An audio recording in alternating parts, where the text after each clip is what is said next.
하나님은 우리에게 은혜를 베푸시고 복을 주시고 그의 얼굴 빛을 우리에게 비추사 주의 도를 땅 위에 주의 구원을 모든 나라에게 알리소서. 아멘. 다 같이 앉으셔서 찬송가 30장을 부르겠습니다.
왕 되신 주 하늘의 신이 이 세상 죄악이 계신 구주 예수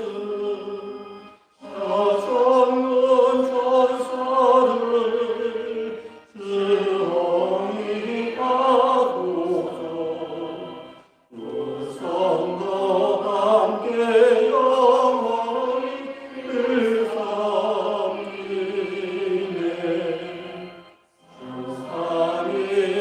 삼위일체께 승리한 우리들 악이 끊은 손 앞혀서 감사드려 창조주 하나님 내주고 계시니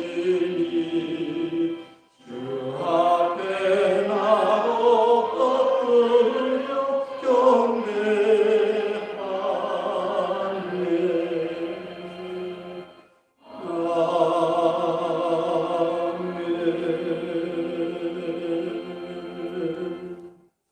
교동문 76번을 교독하겠습니다. 예수께서 제자들에게 이르시되 추수할 것은 많으나 일꾼이 적으니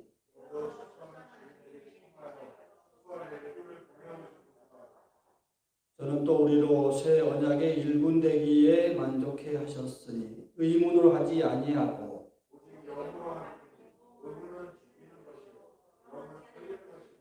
나를 능하게 하신 그리스도 예수 우리 주께 내가 감사함은 나를 충성되이 여겨 내게 직분을 맡기심이니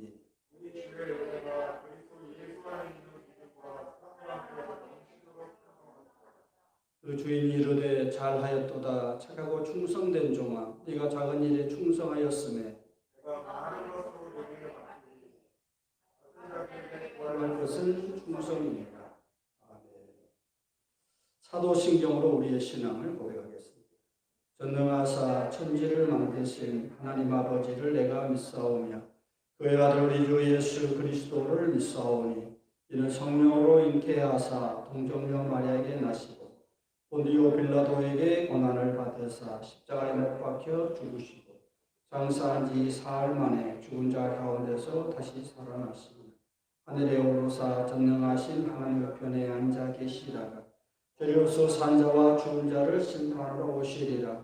성령을 믿사오며 거룩한 공예와 성부와 서로 교통하는 것과 죄를 사하여 주시는 것과 몸이 다시 사는 것과 영원히 사는 것을 믿사옵나이다. 찬송가 258장을 보겠습니다.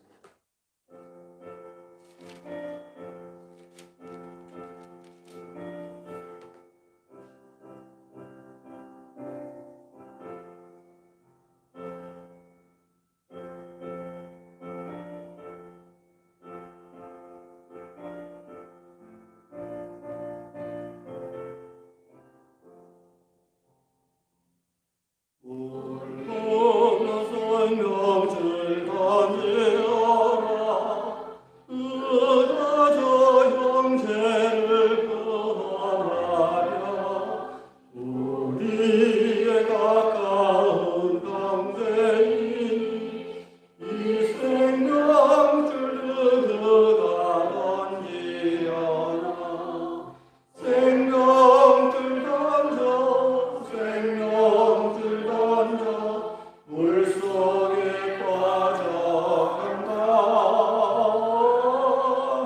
생명줄 던져 생명줄 던져 지금도 건지어라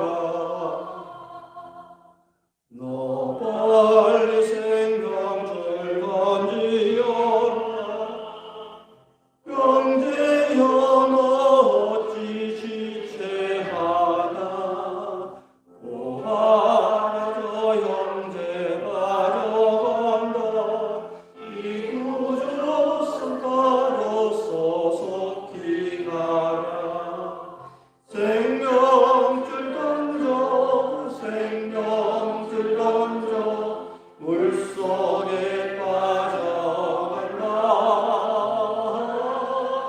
생명줄 던져 생명줄 던져 지금도 건지어라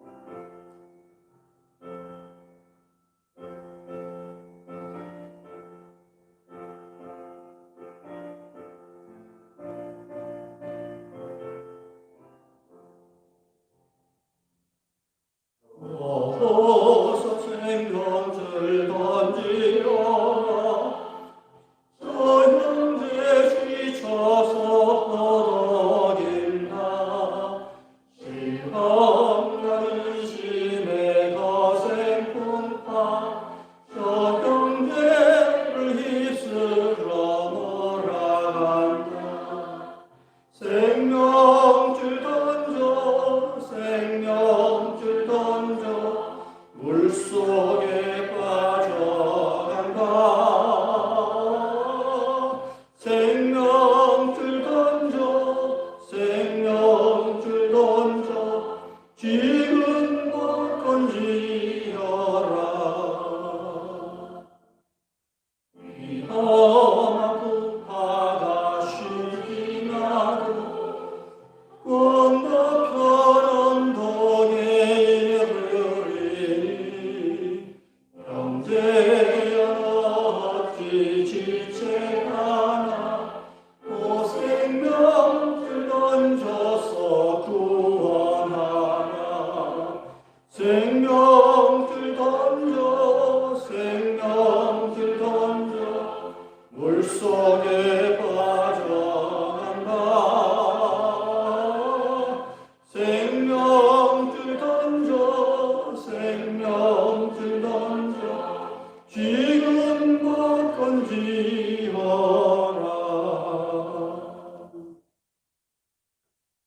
하나님의 말씀은 디모데후서 4장 1절에서 5절까지 말씀입니다.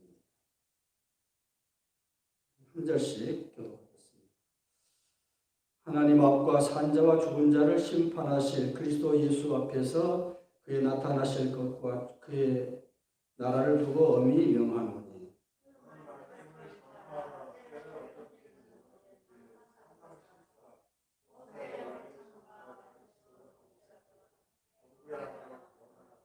때가 이르리니 사람이 바른 교훈을 받지 아니하며 귀가 가려워서 자기의 소욕을 쫓을 스승을 많이 두고.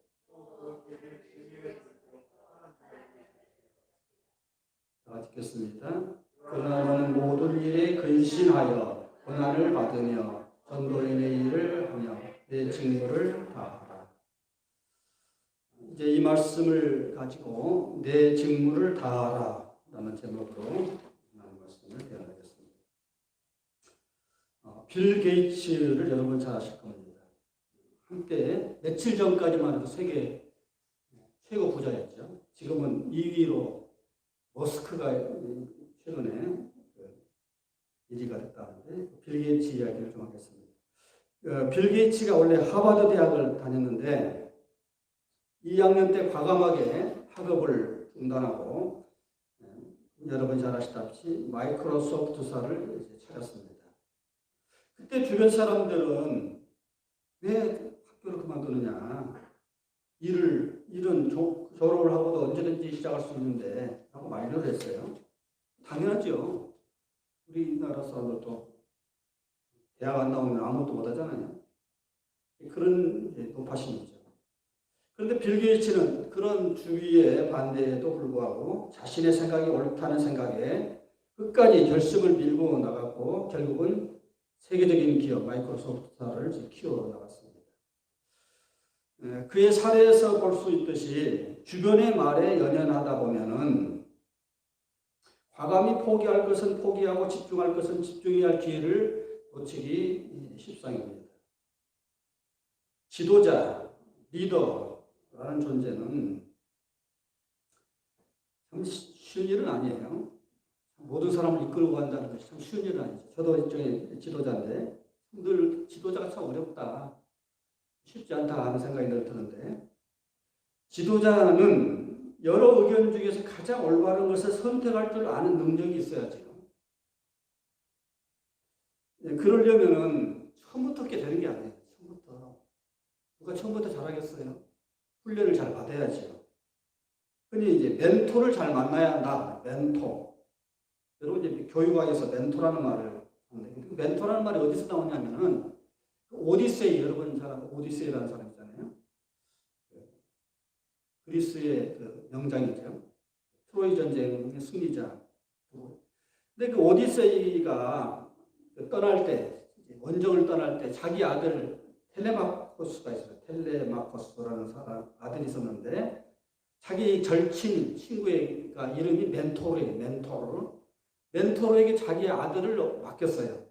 내 아들을 잘 양육해다오, 잘 교육시켜다오.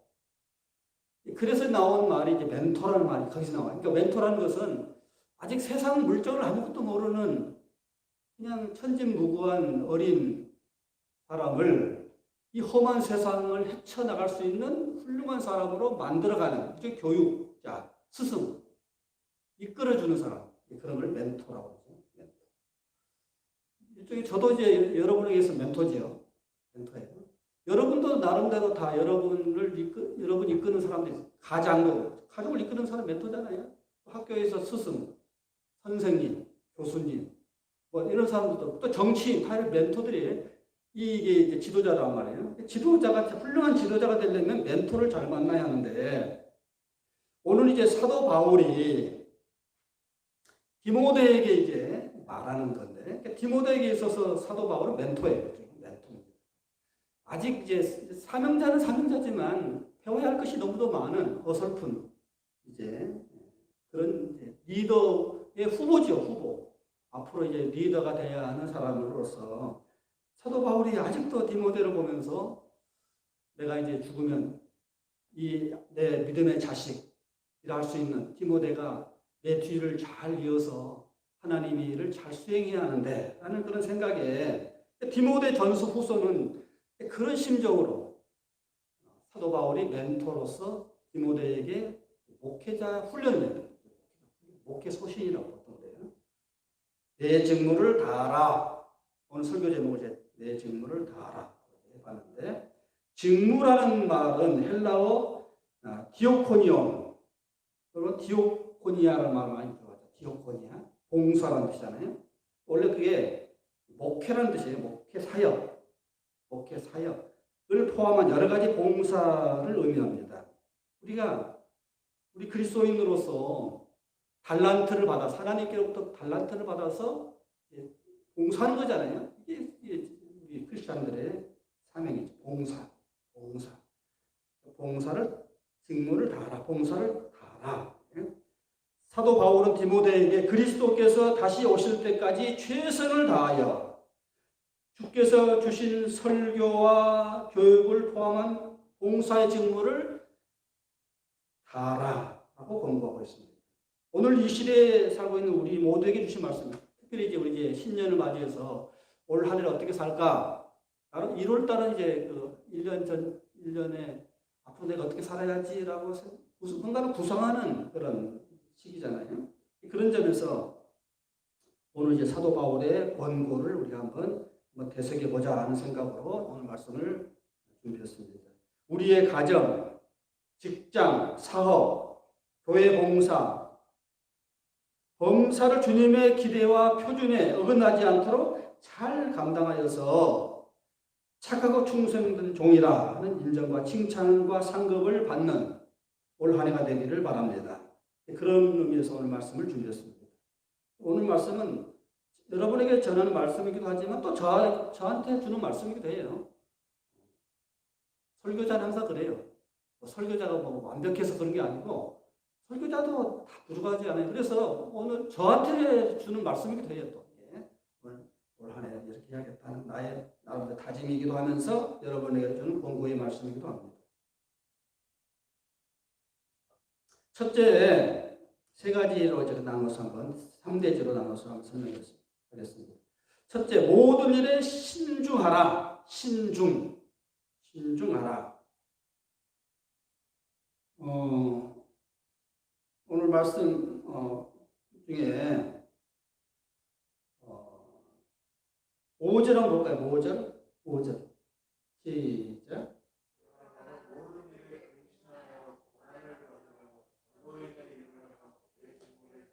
네, 근신하란다. 근신이란 말은 조심조심, 신중하게 그런 뜻이죠. 신중하게 살아라.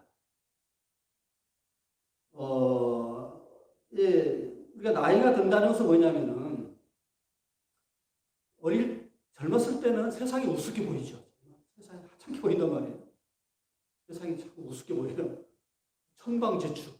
근데 나이가 든다는 것은 뭐냐면 세상이 만만치가 않네. 이거 또 만만치 않네.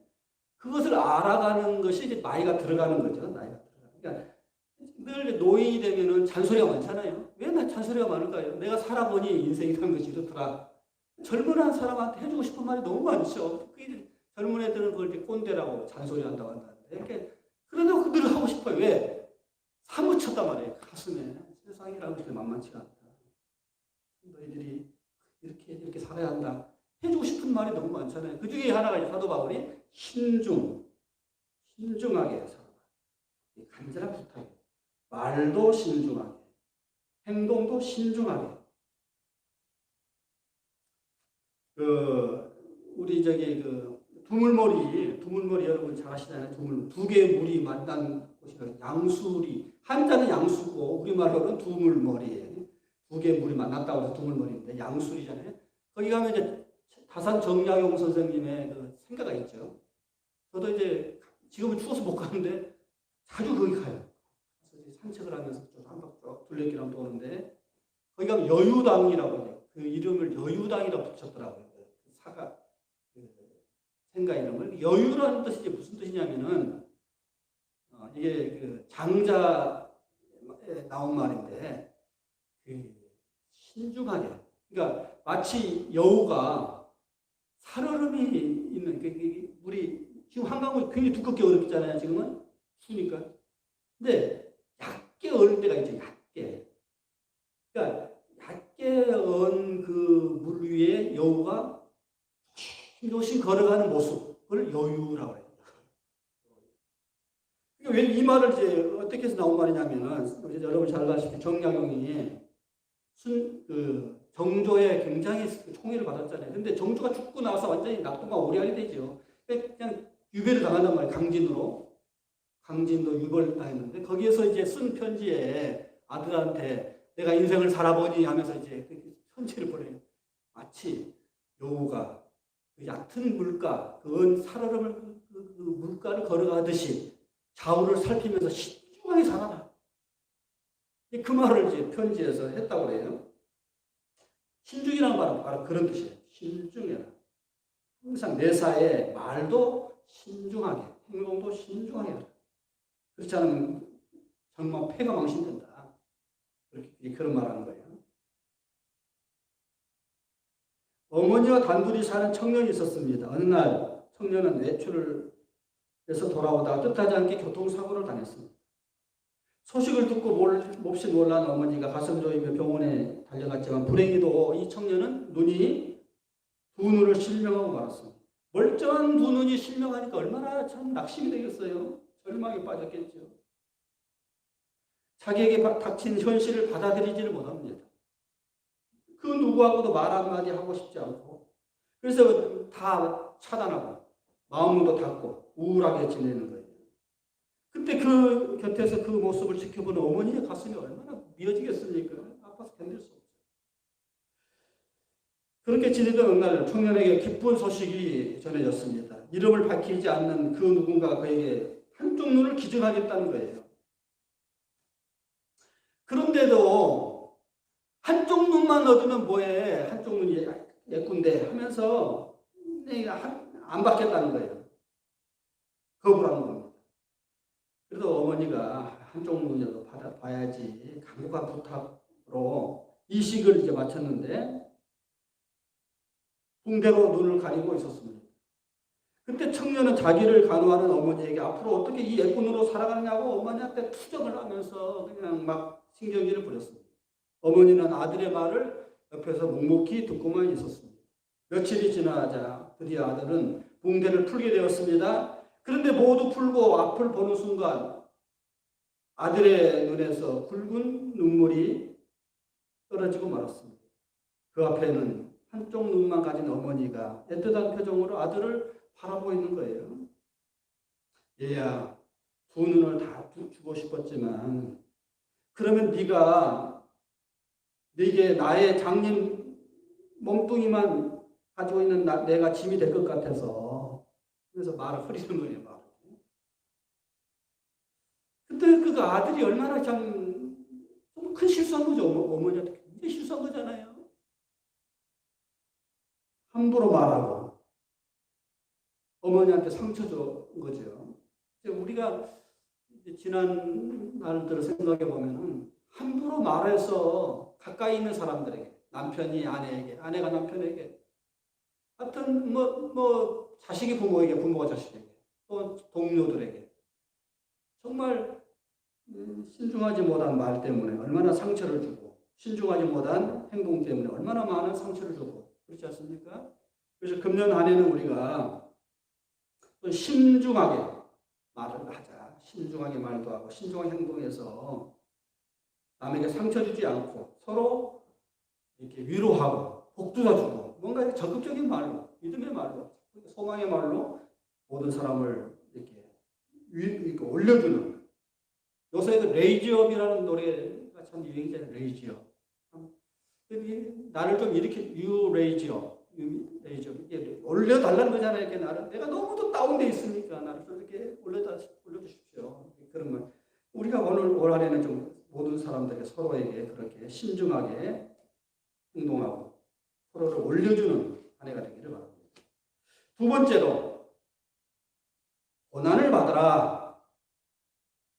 고난을 받아. 그러나 너는 모든 일에 신중하여 고난을 받으며. 사도 바울이 이제 멘토로서 디모데에게 고난을 받아라. 우리 성경이 늘 이렇게 늘 저희가 여러분에게 말씀드리지만 참 이렇게 좀 약간 파라독스적인 말이 많아요. 세상적인 것과는 좀 반대되는 말들이 많잖아요. 고난을 받으라? 이 세상에서 무슨 그런 소리를 하세요? 나 고난 받기 싫어요 그러잖아요.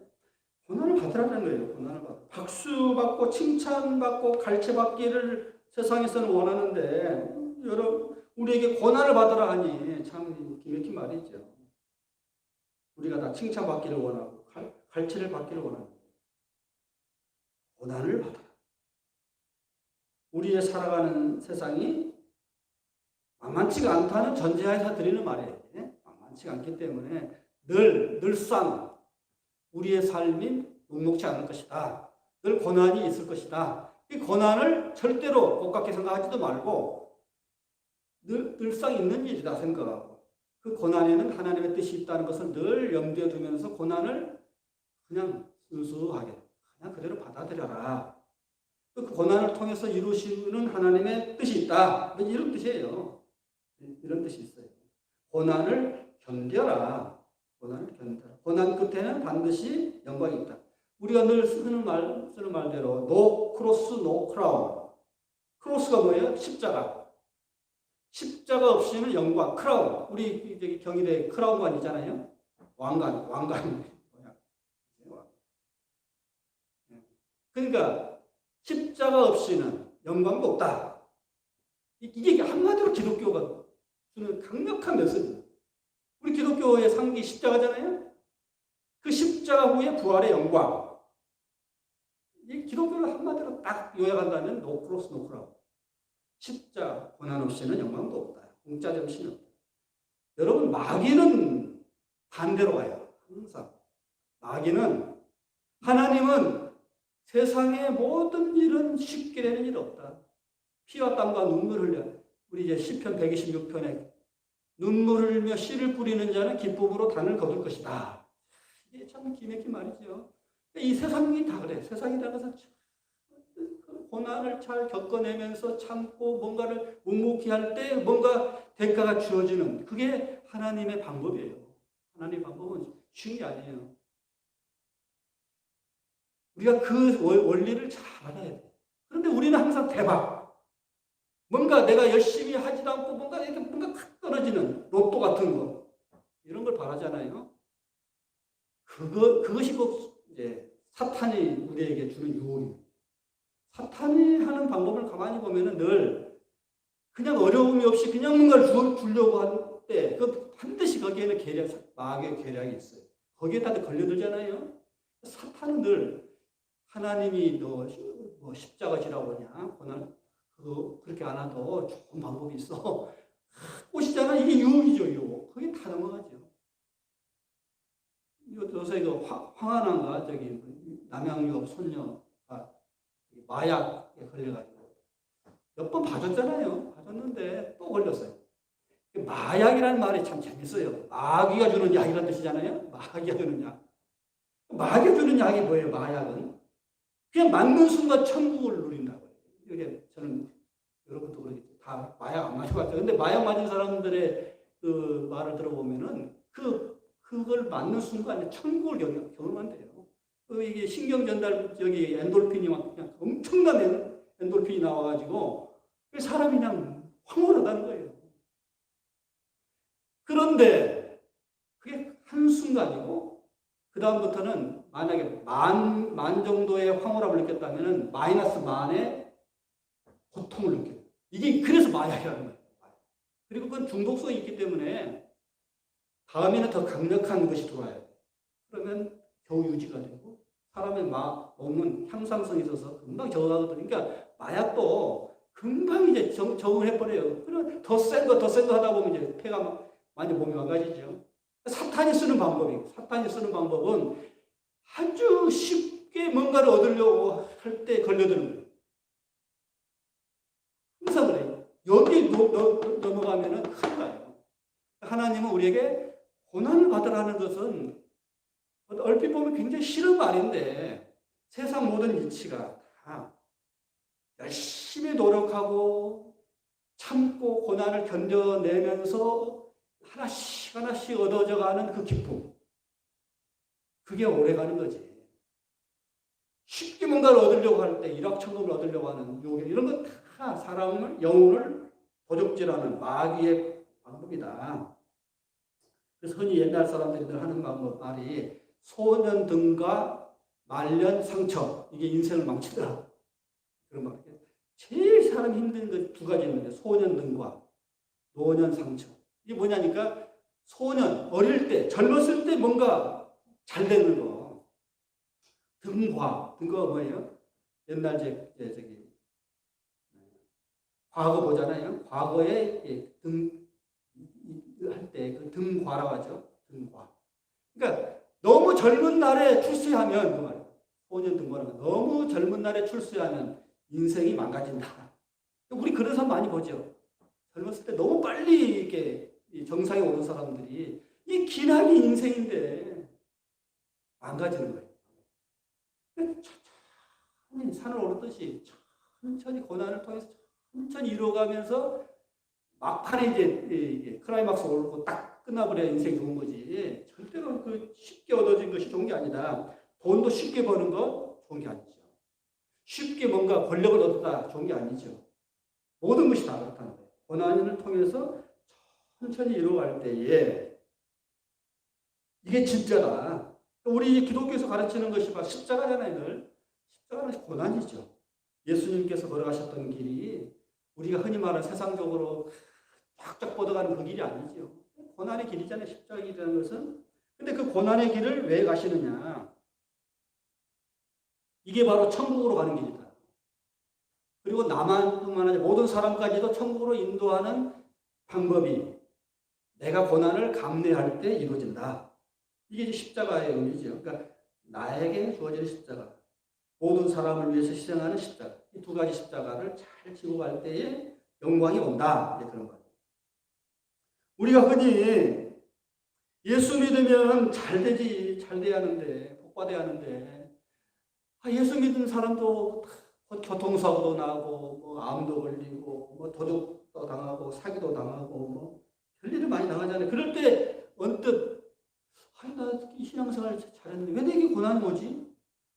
Why me? 왜 하필 나에게 이런 엄청난 고난이 와? 하면서 얕은 생각에 하나님한테 삐질 때가 많죠. 흔히 시험 된다고 해요. 예수 잘 믿어봐야 별거 없어. 이런 식으로 이제 낙심한단 말이에요. 그때 우리가 이제 잘 생각을 해야 돼요. 그 고난이 주어졌을 때 그 고난을 잘 해석할 거예요. 해석을 잘못하면 삐딱하게 가요.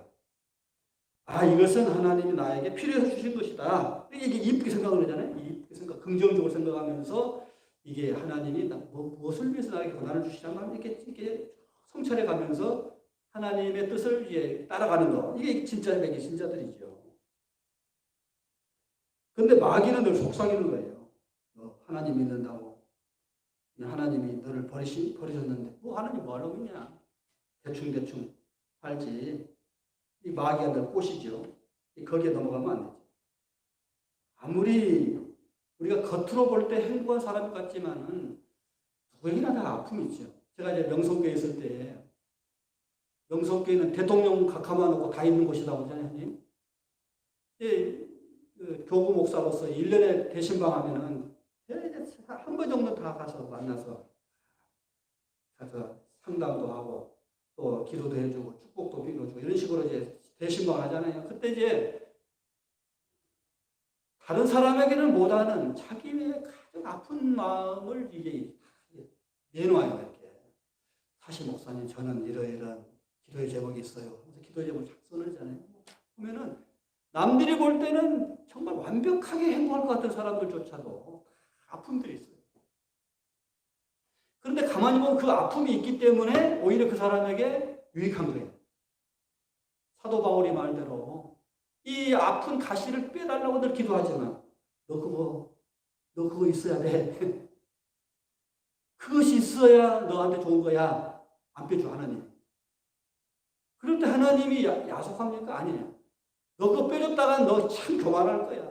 너 정말 안 하는 일이 될 거야. 너 그거라도 있으니까 겸손하고 그거라도 있으니까 기도하고 그거라도 있으니까 늘 천국을 바라고 살아가지.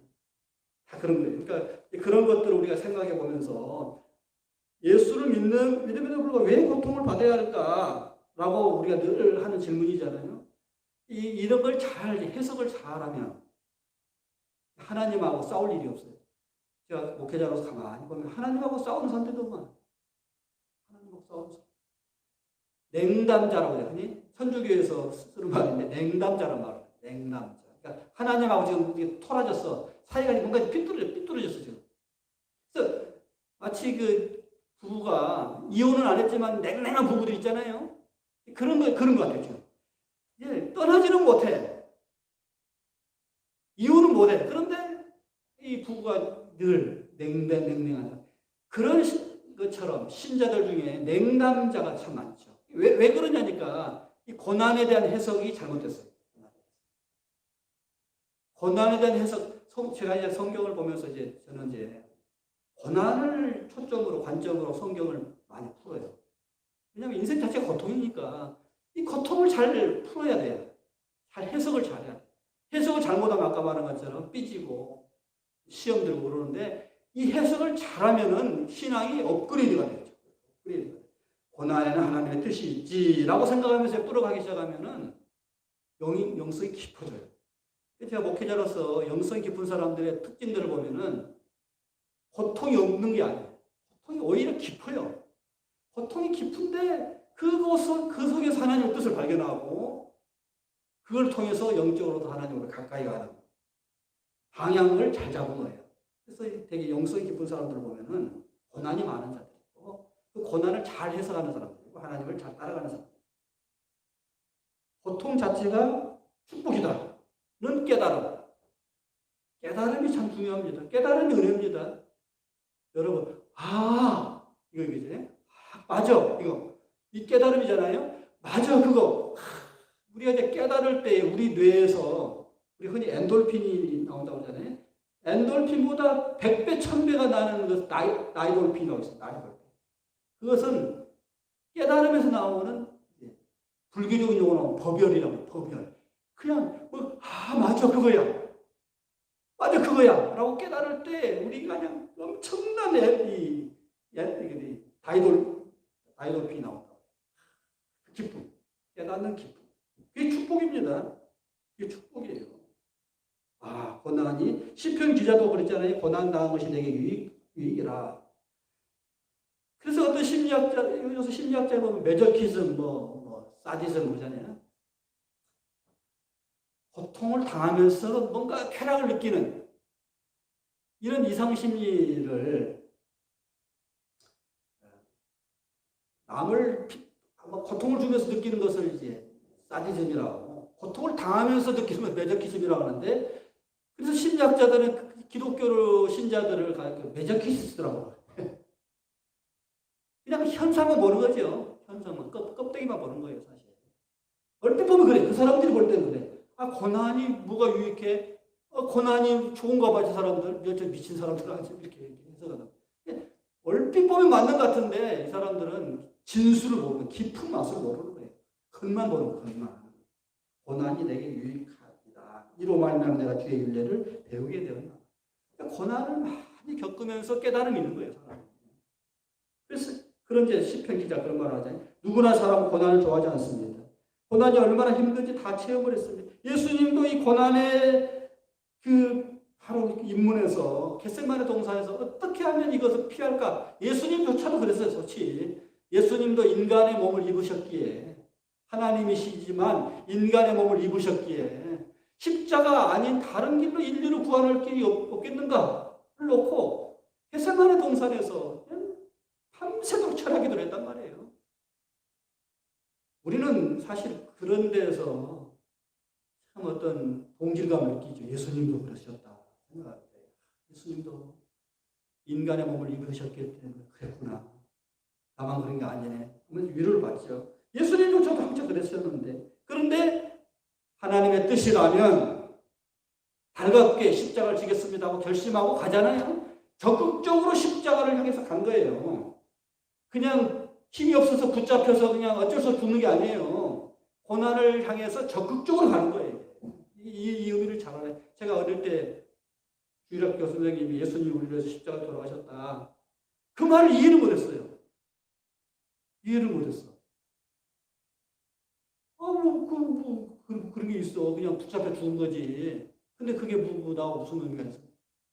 근데 레위기를 읽으면서, 레위기에 보면은 이제 양이 대신 죽음으로 인간이 죄사함을 받노라 하는 것이 이제 나중에 이제 좀 나이가 들어서 성경이 있다 보니 그거 딱 멘칭이 되더라고요. 멘칭이. 예수님이 얼마든지 피할 길이 있었죠. 피할 수 있어요. 그런데 세상 죄를 지은 하나님의 어린 양으로서 내가 죽겠노라 하고 자발적으로 갔다는 게 의미가 있는 거죠. 고난을 통해서 내가 모든 사람들을 구원하겠노라. 도피하지 않고 피하지 않고 직무를 다하기 위해서 끝까지 그 길을 향해서 갔다는 거예요. 고난을 받아요.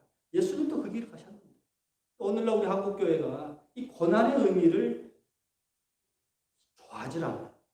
축복으로 가요. 축복.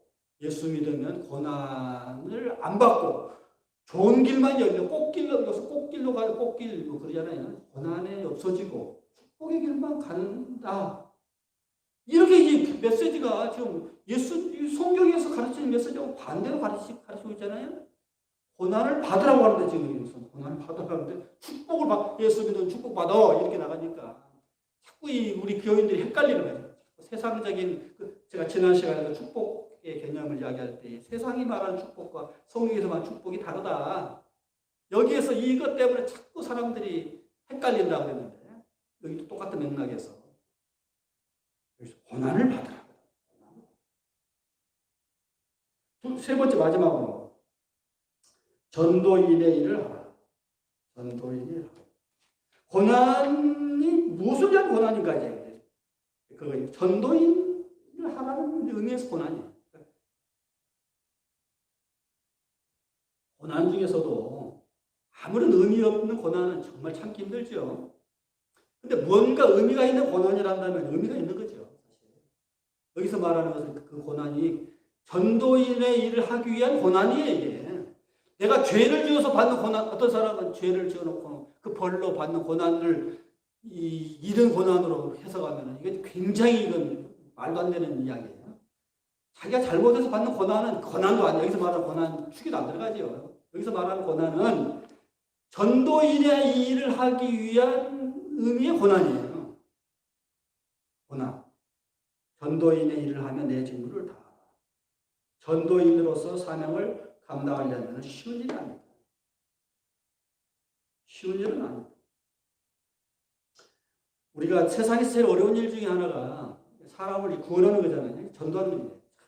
한 생명을, 육체적인 생명을 잉태해서 낳아서 기르는 것도 굉장히 힘든 일이잖아요. 그런 것처럼 전도인의 이런 말은 죽어가는 한 심령을 잉태해서 낳아서 양육하는 거잖아요. 쉬운 일은 아니죠. 이것처럼 어려운 일이 어디 있어요? 굉장히 어렵죠. 그런데 그 일은 고난의 일이기 때문에 그걸 각오하고 전도인의 일을 하라 하는 거예요. 예수님의 전도를 보면 이제 항상 전도 그 자체만 있는 게 아니고 항상 그 전도에 따른 세트가 있어요. 먼저 귀신을 쫓아내고 더러운 귀신을 쫓아내고 병 고치면서 전도를 했어요. 여기 같이 한 세트로 가는 거예요. 이 방법을 우리가 잘 생각해 봅시다.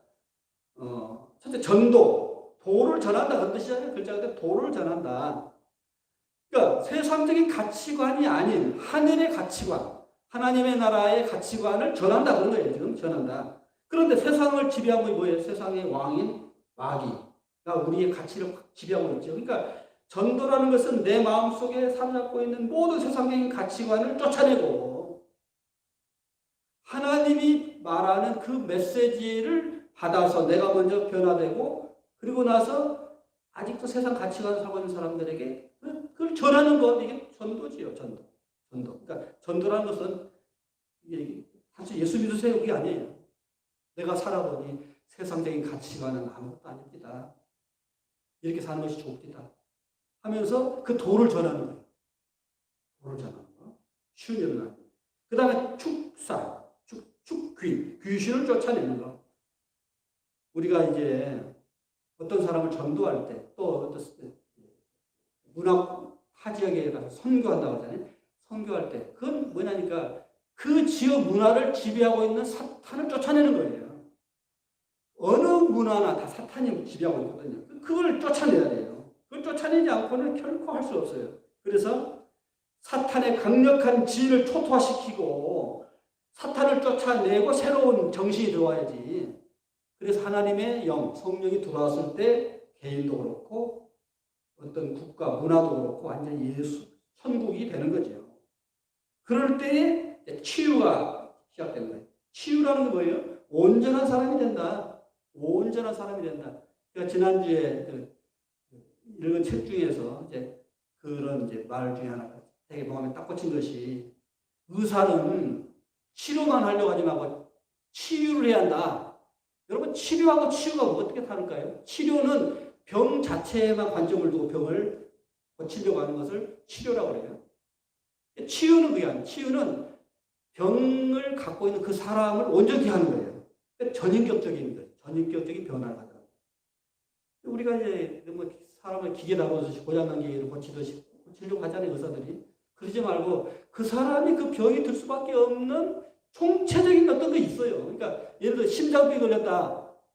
심장에만 초점을 두고 치료죠. 근데 대개 보면 심장병이 걸린 사람들 그 스토리를 보면, 가정사를 본다. 스토리를 보면은 분노가 있어요.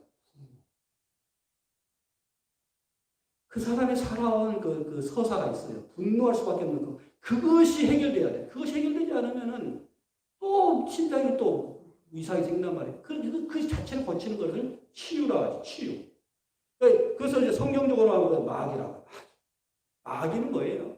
사람을 완전히 그냥 이상한, 그냥 동물로 만들려고 하는 모든 나쁜 그런 영적인 요소들, 이걸 마귀라고 하잖아요. 그러니까 그런 것들을 쫓아내야 한다. 그런 걸 쫓아낼 때 치유가 가능하다. 예수님이 귀신을 쫓아낸다는 것이 바로 온전한 사람으로 치유시킨다.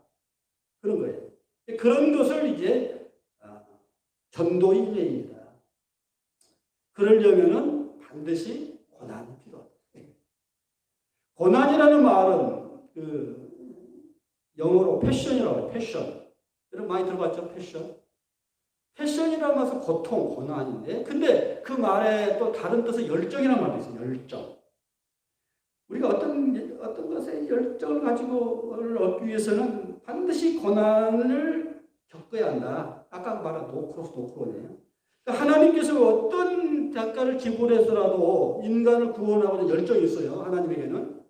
그럴 때에 예수님의 십자가의 고난이 반드시 필요해요. 그러니까 고난과 열정은 동전의 양면이에요.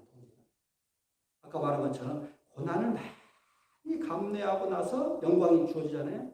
그런 것처럼 하나님이 우리를 구원하고자 하는 그 열정은 예수님의 그 고난, 패션, 고난을 통해서만 이루어진다. 딱 매칭이 되죠, 여러분? 성부 하나님의 패션, 열정은 성자 하나님의 예수님의 고난, 패션과 일치. 우리가 모두가 다 그래요. 열정을 가지고 뭔가 열심히 할 때는 고난이 오지만 결국은 이루죠. 이게 바로 이제 성부 하나님과 성자 하나님이 같이 이루어낸 성과의 모습입니다. 그래서 십자가를 통해서만이 이 하나님의 열정, 이 모든 것이 이루어지노라. 이게 기독교예요. 이게 기독교. 오늘 이제 설교 많이 많아졌는데 이제 정리해 봅시다. 올 한 해 모든 일에 신중합시다. 신중. 첫째는 신중하다. 그리고 고난을 받읍시다. 그리고 하나님의 일이 뜻이 무엇인가 생각하면서 하나님의 일, 전도인의 일에 사명을 잘 감당한 한 해가 되기를 축원드립니다. 기도하겠습니다. 사랑의 아버지, 한 해를 시작하면서 어떻게 살아야 할지 말씀을 통해 세 가지 우리에게 주심을 감사합니다. 세상이 만만치 않는데 올 한 해도 신중하게 살아가게 하시고 고난을 통해서 하나님의 뜻이 무엇인지를 알게 하시고 주께서 맡기신 전도인의 일을 잘 감당하는 한 해가 되게 하여 주시옵소서. 우리 주 예수 그리스도 이름으로 기도드리옵나이다. 찬송가 265장 부르시면서 준비하신 내용을 드립니다.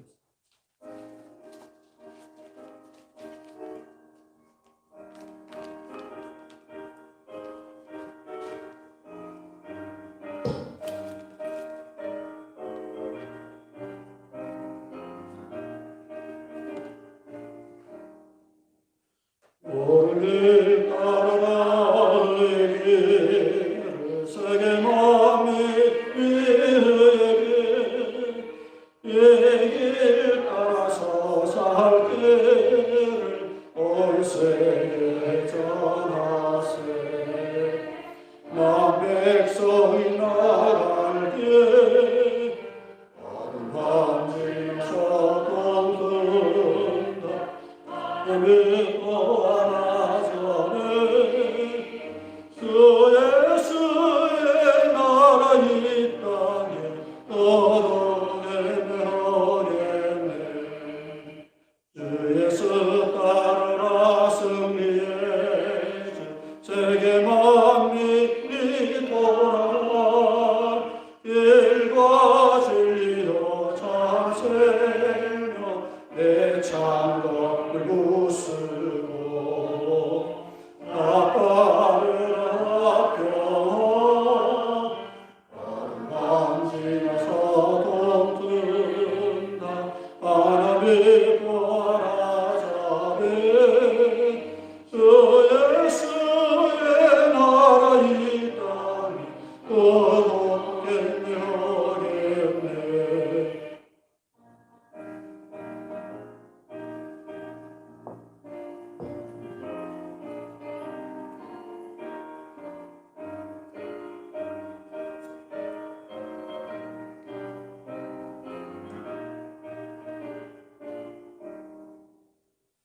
놀라운 소식 알리라 세계 만민을 구하려 내 주 예수를 보내신 참 사랑의 하나님 만 백성이 따르길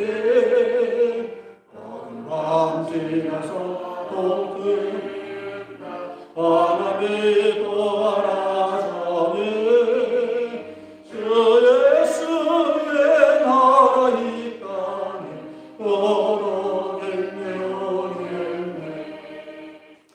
오라기를 치고 찾아오는 많은 백성을 구하네 모두 나와서 믿고 온 세상이 마침내 이 진리에 살겠네.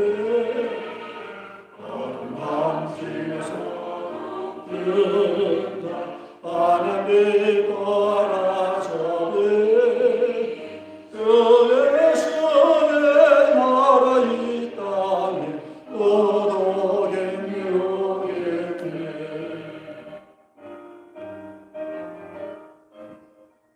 기도하겠습니다. 코비드19로 인해서 이렇게 주의 전에 나와서 예배를 드리지 못하고 병상에서 또 집에서 하나님 앞에 예배를 드리는 모든 성도를 한 사람 한 사람 하나님 찾아가 주시고 위로하시고 은혜를 베풀어 주시옵소서. 올 한 해도 우리가 어떻게 살아야 할지 여러 가지 지침을 주심을 감사합니다. 올 한 해도 만만치 않겠지만 늘 신중하게 살게 하시고 고난을 감내하게 하시고 주께서 맡긴 사명을 잘 감당하는 한 해가 될 수 있도록 우리에게 새 힘을 허락하여 주시옵소서. 베푸신 귀한 은혜를 생각하며 우리의 정성을 바쳐드립니다. 정성껏 드리는 바치는 손길 위에 하나님께서 하늘의 신뢰함과 땅의 기름 것으로 충만하게 채워주시옵소서. 이제는 길이요 진리요 생명이 되신 우리 주 예수 그리스도의 무한하신 은혜와 아버지 하나님의 극진하신 사랑과 성령의 감동과 충만하신 역사가 올 한 해도 이 말씀 의지하여 늘 주의 뜻을 이루어가기를 원하는 사랑 모든 교우들 머리 위에 이제와 영토로 함께 하시기를 간절히 축원하옵나이다.